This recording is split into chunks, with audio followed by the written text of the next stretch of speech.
Can we count, Karen? Can we count?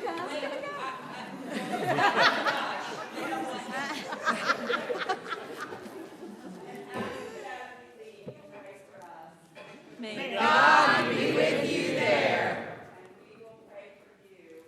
May God be with you here. Amen.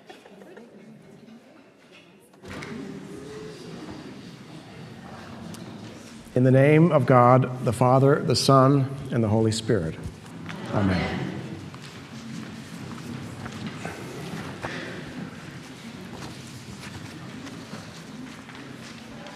When my father was in his late 60s, he and I spent a long weekend together, just the two of us. He had just recovered from shoulder surgery. And although the surgery went well and proved to be successful, the recovery period was much longer than expected, and he had to endure considerable pain.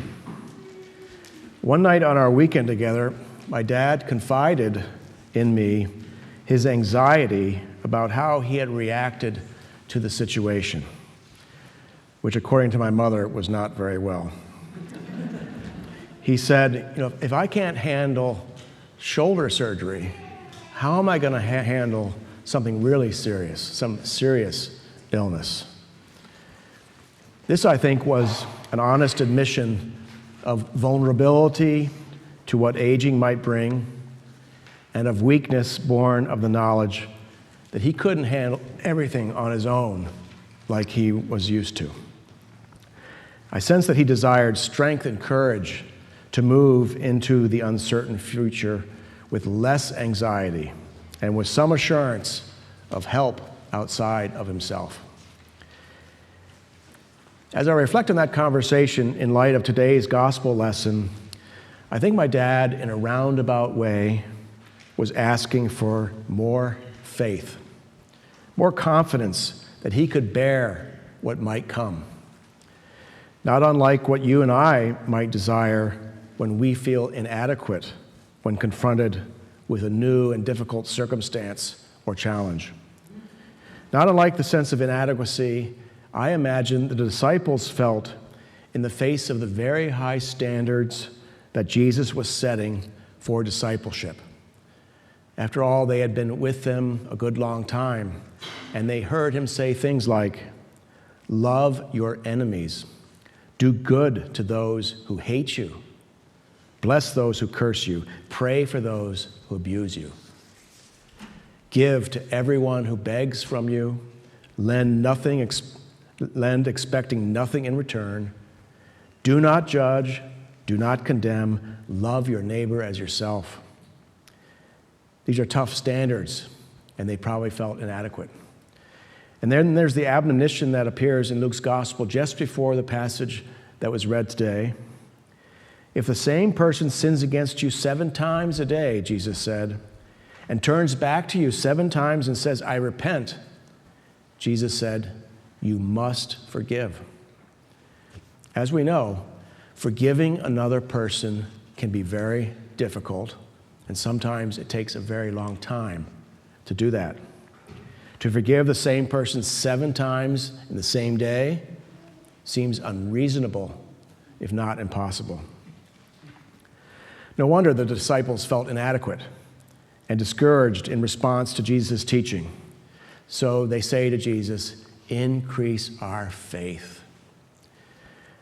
Now, if the disciples thought that Jesus was going to give them some really helpful, short, practical tips on how to get more faith, they were sorely disappointed. Instead, Jesus delivers almost what sounds like a rebuke. If you had the faith the size of a mustard seed, he said. In other words, if you had the smallest amount of faith in the world, you could say to this mulberry tree, "Be uprooted and planted in the sea," and it would obey you. Jesus' sharp answer implies that the disciples had not really understood the nature of genuine faith, of faith that allows you to see and experience and be an integral part of the realm of God's extraordinary goodness, beauty, and grace. It's as if Jesus was saying, By asking for more faith, you are asking the wrong question. You don't need more faith. As Lucan scholar Alan Culpepper puts it, you just need to understand that the faith that you already have enables God to work in your life in ways that defy ordinary human experience. The faith that you already have allows God to do wonderful things in your life. You don't need more faith. This is wonderful news. Whatever faith we have, whether we think it is a little or a lot, weak or strong, it's enough. As a small diamond is a diamond no less than a large one, so a little faith is no less faith than much faith. I can imagine a young man giving an engagement ring to his beloved, the very small diamond set, very small diamond, and he sees the look of disappointment on her face. And he says, well, you know, the preacher said a small diamond is a diamond no less than a large one.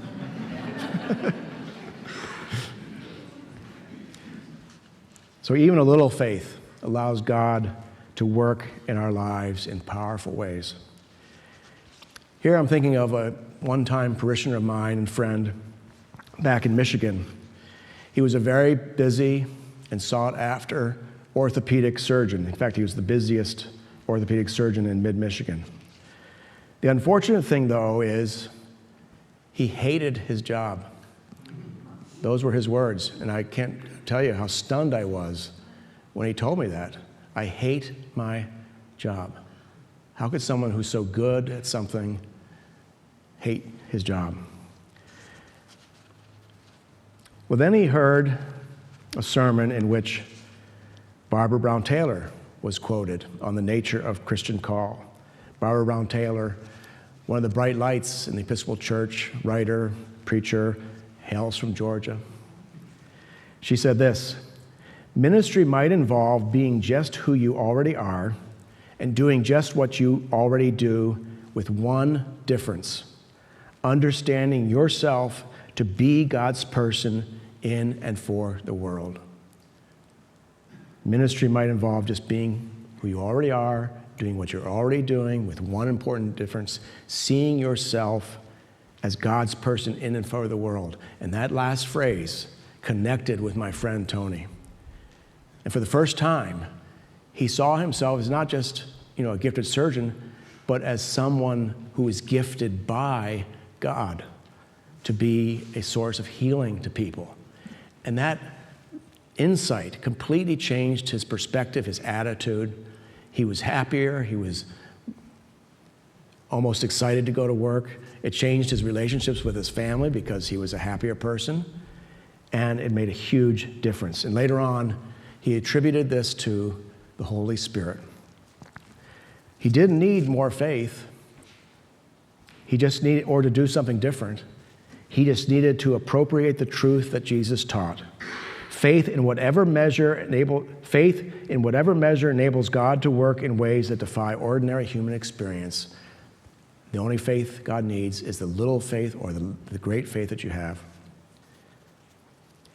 To this day, some 23 years later, my friend is as busy as ever in the operating room, but he still makes time to go on 2 medical mission trips a year to treat children and youth in desperate need of surgery.